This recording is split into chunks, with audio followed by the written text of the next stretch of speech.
Well, this morning we're going to continue on in our series about the promises of God, and we've got one today that I think is really powerful, and because we address one of the biggest questions that people ask in life today. Why they ask a lot of questions about God, and people have a lot of reasons and excuses for their decision to reject God. And if you go to school or you work with people who don't know Jesus, you've probably heard a lot of them.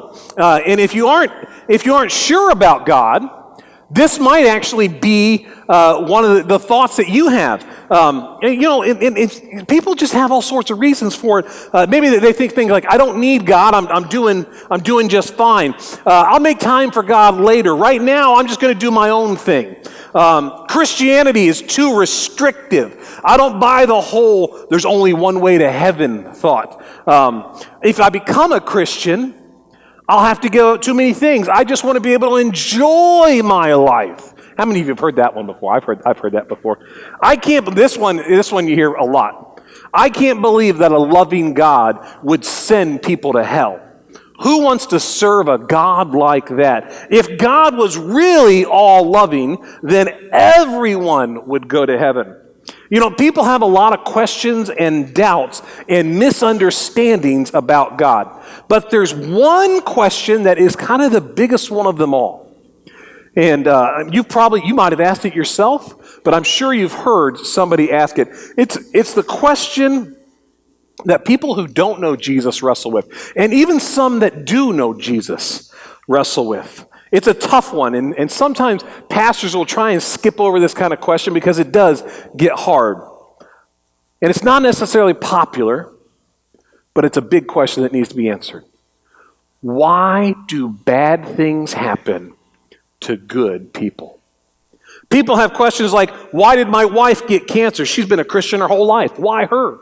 How could God let my child die after all I've done for him? She's such a good person. Why did God let her lose her husband? Why did I lose my job? How could God let this happen? Why didn't he stop it? Why do bad things happen to good people? And because people aren't sure of the answer, oftentimes they get filled with bitterness, resentment, and anger. They blame God and say things like, if this is what I get for loving and serving God and giving my time and money, then I'm not sure I want to do this anymore. And all the things that people tell you, all the things that some Christians will try and tell you to make you feel better, all the little Christian cliches that people spew out, they don't necessarily help in certain situations. In fact, many times they make the situation worse. When people say, what doesn't kill you makes you stronger. You know what? Getting shot in the arm doesn't kill you, but it certainly doesn't make you stronger. It's always darkest before the dawn. That's bad science, because that's not true. This builds character. I got to tell you, I got all the character I want. I'm good. I don't need any more. People use those cliches because they aren't really sure of the answer, and they don't know what to say. When really, the best thing that maybe they could have said to you is, I'm sorry. I don't know why you're going through this. I'll pray with you. But they come up with answers that they try and explain things away, and they oftentimes, what it does is it makes the situation feel like it doesn't really matter to them because they've just passed it off. So why do bad things happen to good people? Is it right and reasonable to expect that if you love God, pray, treat people right, and give your money, that the things will always go right, that you'll always be employed, happy, healthy, and blessed, and that you'll live until you're 105 and die in your sleep and peacefully go to heaven? If bad things happen, why? What's going on? Is there some other agenda at work? I want to take a look for a moment at one of the really popular characters in the Bible. You probably, even if you're not familiar with the Bible, you probably know this character. His name's Joseph. You probably know him from the movie, or the Broadway show, Joseph and the Amazing Technicolor Dreamcoat. I'm not sure that was written in the original Hebrew, but I want to go give a quick overview of the life of Joseph. as we talk about this, I want to encourage you to later on go through and read the entire story that starts in Genesis chapter 37. It's a great story. Now, you probably know Joseph was his father's favorite son. He had a beautiful, colorful coat, a gift from his father to prove that he was the favorite. And as you might imagine, his brothers didn't like it. Joseph had 2 dreams when he was a boy, where his brothers bowed down to him and they served him. And it's in what was probably not a very wise moment, Joseph shared the dream with his brothers, who absolutely grew to hate him. And, if you're an older brother, if you're a little brother, you love the idea of your brothers bowing down to you. But no one likes to hear that from the sibling. One day you're going to serve me. Joseph's brothers got so angry at him that they couldn't forgive him, or they couldn't even tolerate him. So one day, while they were out taking care of the cattle, they decided to kill him. They tore off his stupid coat and threw him in a well. And in kind of at the last second, and it wasn't really a decision of mercy, they decided instead of killing him, they were going to sell him as a slave. And they sold him, and then Joseph was sold and resold until he ended up as a slave in Egypt. From there, life was a roller coaster for Joseph. He was a faithful and trusted servant.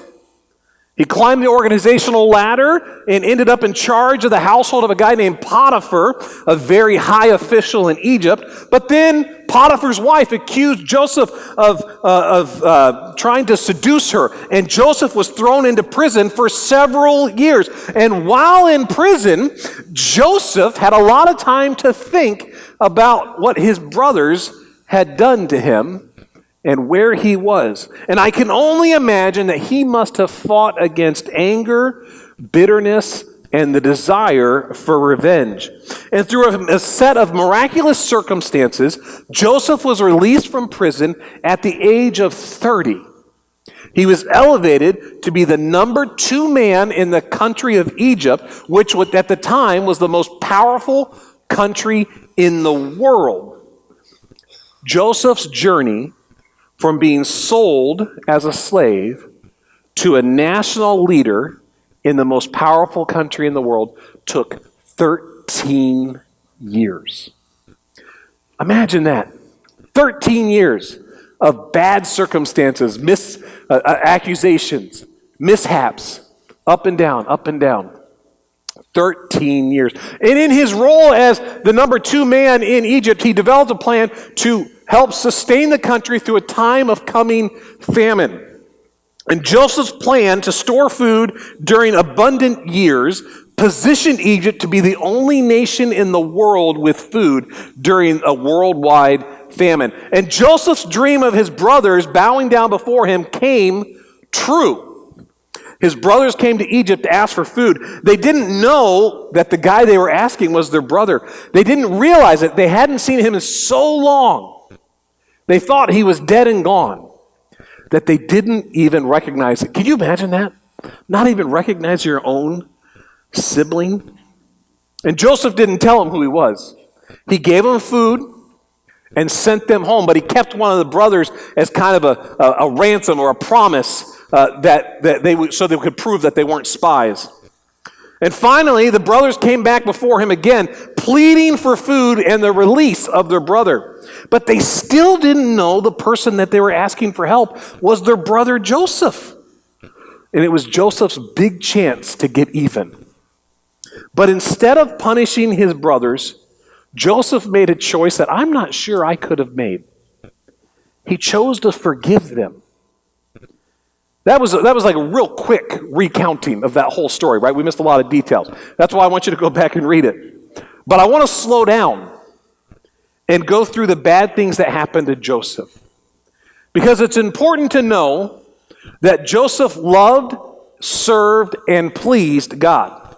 And in fact, as you read the story of Joseph, what you see time and time again is you read the line, "The Lord was with Joseph." Think about this. God gave Joseph a dream. Everyone he shared it with hated him. The Lord was with Joseph. Joseph was beat up by his brother. His prized possession, a gift from his father, was destroyed, and they sold him as a slave. But the Lord was with Joseph. He was thrown in an empty well and left to die. Joseph was sold again to the enemy, but the Lord was with Joseph. Joseph was separated from his family. His father thought he was dead. He was betrayed by his brothers, but the Lord was with Joseph. Joseph was falsely accused of trying to seduce his boss's wife and thrown into prison. In prison, he made friends who promised they would release him when they got out. When they got out, they promptly forgot him. But the Lord was with Joseph. Joseph spent 2 more years in an Egyptian prison. No friends, no family, no hope. If there was ever a guy that had the right to be bitter and angry at God, it was Joseph. Even though he was a good guy who loved God, lots of bad things happened. And one day Joseph finally decided enough was enough. He stepped outside, shook his hand, and made an angry declaration against God. He didn't. But all of us would understand if he had, wouldn't we? Think of all the difficulty that he walked through. It's really what we would expect, and it's really what we might do ourselves. After all, Joseph had it pretty bad. But that's not what Joseph did. Instead, Joseph's powerful response provides us a glimpse and a clue into the answer of life's most powerful and difficult question. Why do bad things happen to good people? When your world is crashing in, when bad things seem to be piling up and you are wondering, why me? This story and Joseph's words will help you have a completely different perspective. When Joseph finally revealed his true identity to his brothers, they were frightened he was going to have them put in prison or killed. And you can understand why they would be afraid. Instead, Joseph revealed unusual insight into everything bad that had happened to him. Apparently, during all those years of slavery, captivity, and prison, Joseph had considered the question of, why does this keep happening to me? Have you ever asked that of yourself? Why does this keep happening to me? When we pick up the story in Genesis chapter 45, verse 4, Joseph is talking to his brother. And here's what he says. And now do not be distressed and do not be angry with yourselves for selling me here, because it was to save lives that God sent me ahead of you. Now wait a second. Joseph's perspective, God sent me. God sent me ahead of you? God didn't send him. His brothers sold him. But that's not how Joseph saw it. In verse 6, it says, for 2 years now, there's been famine in the land. In the next 5 years, there will be no plowing or reaping. But God sent me ahead of you to preserve for you a remnant on earth, to save your lives by a great deliverance. And see, he said it again. God sent me.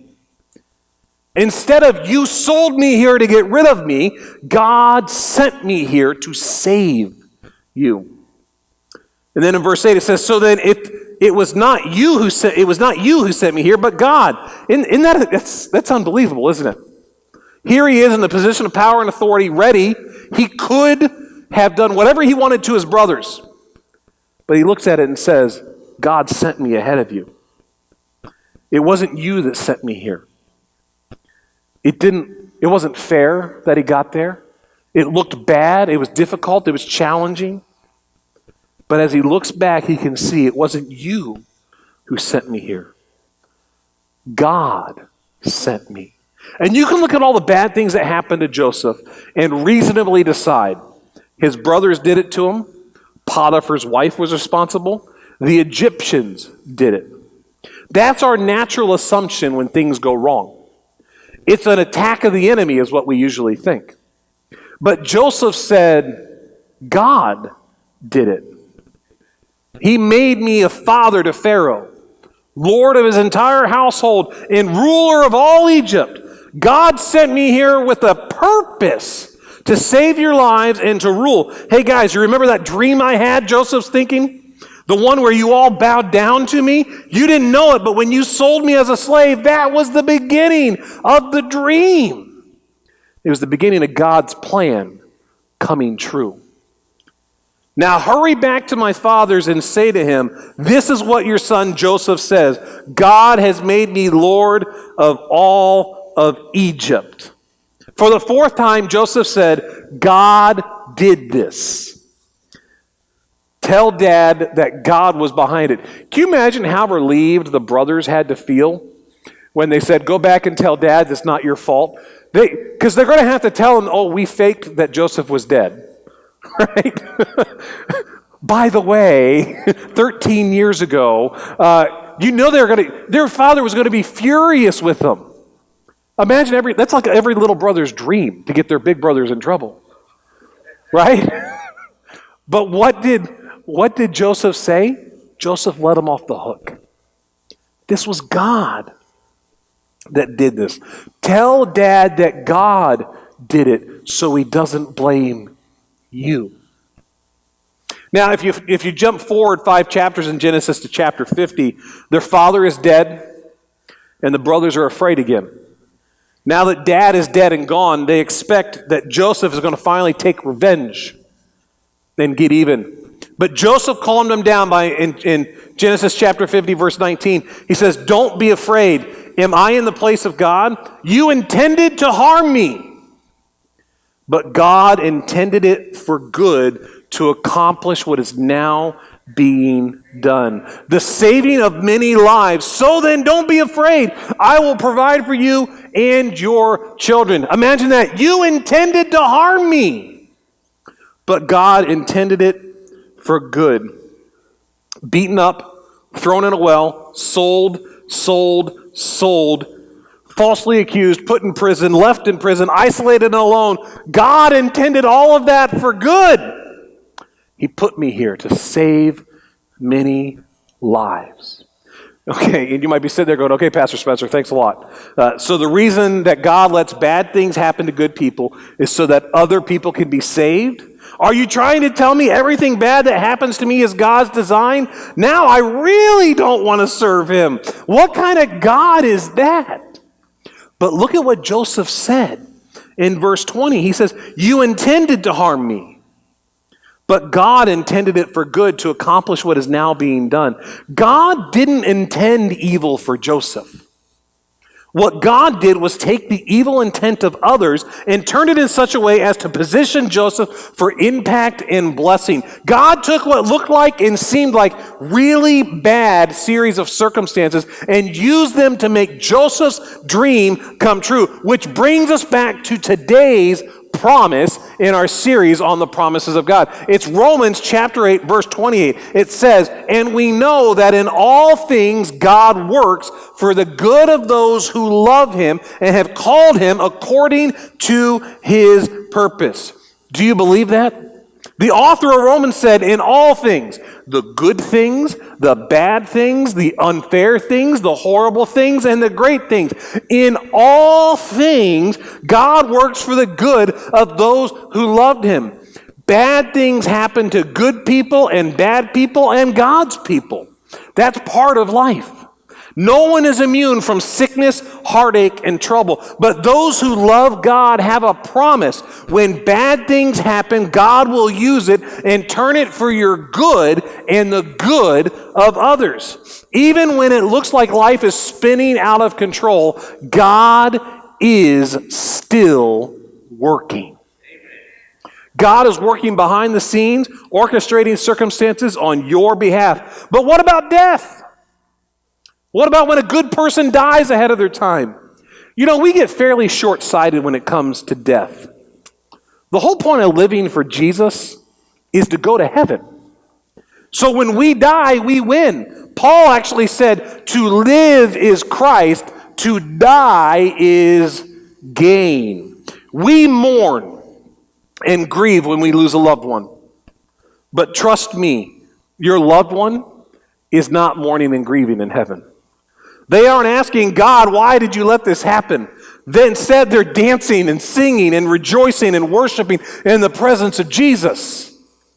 Why do bad things happen to good people? Because bad things happen in a bad, sin-filled world. to good people and to bad people. The difference is that God ultimately uses the bad things that happen to you to bring about good for you and for others. Did God cause the bad?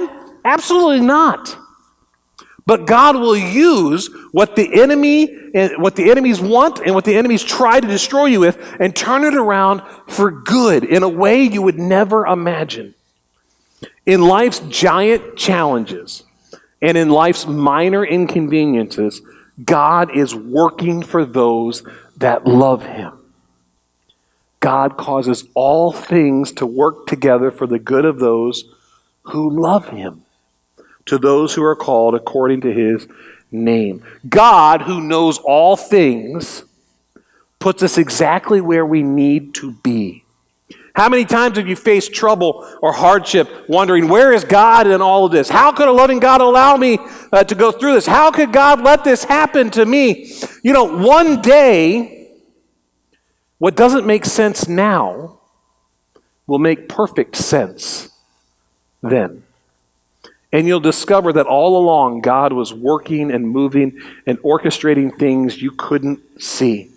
I can't tell you how oftentimes I've walked through a difficult struggle or a challenge, and it has prepared me to help somebody else through that same challenge. And they didn't have to go through the same hurt and pain that I did, because God used my circumstances to improve their circumstances. So are you saying that God caused that pain in my side that led me to the doctor who discovered my cancer? I'm not saying that. That might have been an attack from Satan. I'm probably sure it probably felt like it. It might have been the natural results of living in a sin-filled world. But regardless of where it came from, God used it. Even when you can't see it or sense it, God is still working. Joseph said, "You intended to harm me, but God intended it for good to accomplish what is now being done, the saving of many lives." How was Joseph able to say that? See, years later, Joseph had the benefit of hindsight. And looking back, he could see God was positioning me to save you. God used the bad that you did to put me in a place where I could save you. Joseph reinterpreted the circumstances in light of where he was now and realized all that time I was going through that junk, God was still in control. He was still working. Even when you tried to destroy me, that couldn't and didn't stop God's plan. What an amazing God perspective. You tried to do evil to me. You tried to kill me. God's response to that evil was to leverage it and put me in a place to save you and many others. Romans 8:28, God causes all things to work together for the good of those who love God, to those who are called according to his purpose. See, it's wrong to see the intent of that verse as just, it'll all work out in the end. That's the exact opposite, actually, of what's being said. It's not random that things are all just going to work out. It's not serendipity. It's not just trying to make sense of a bad situation. It is the directed purpose of God who will use everything in your life for good. Even the most evil, horrible thing, God will turn around. And I said it earlier, bad things happen to good people and God's people. The difference is in how you respond. Here's a powerful way to apply this promise. When you're facing really, really bad things, or even little things, like a missed flight or flat tires, sick kids or mean people, trust God's promise more than your perspective. Some people are on an emotional roller coaster. They move from crisis to crisis, each one knocking them down. Others give up on a regular basis. I know it because I see their Facebook posts. But when the next bad thing comes, they're ready to quit. They're ready to quit on God. They're ready to quit on church. They're ready to quit on all of humanity. They swing from hopelessness to hopelessness in a moment. And I want to tell you something here. This is what I believe God would have all of us remember. This is what I think God would say to us in this moment. Trust me. I am working for your good. I know it looks bad. Hey, it is bad. But don't give up. Don't give in. Don't quit. You may not be able to see it right now, but I am working. What the enemy intends for bad, I am going to turn for your good. You are not defeated and cannot be defeated because I am your God. I am working on your behalf. Get your hopes up. Trust me. You will see I will use this for the good and for my glory because God causes all things to work together for the good of those who love God and those who are called according to his purpose. Don't forget this. Just one last thing I want to add. When good things happen to you, it's not blind luck. It's not serendipity. It's not happenstance or chance. It's God who loves you working on your behalf. You're not lucky. You're loved. You're not lucky. You're loved. Let's pray. Father, right now we thank you so much. We thank you for each person that's here. And Father, regardless of our circumstances, we know that we can call on you. And we know that you are working for our good. Your word tells us that. And so regardless of our circumstances, regardless of how dark it might seem right now, we wait on you and look to see your hand at work in our lives, to see the good that you are going to bring about because you are faithful.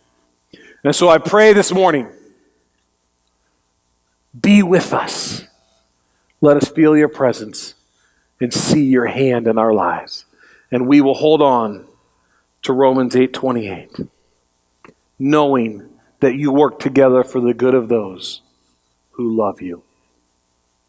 We thank you. We praise you. In your precious name, amen. Amen.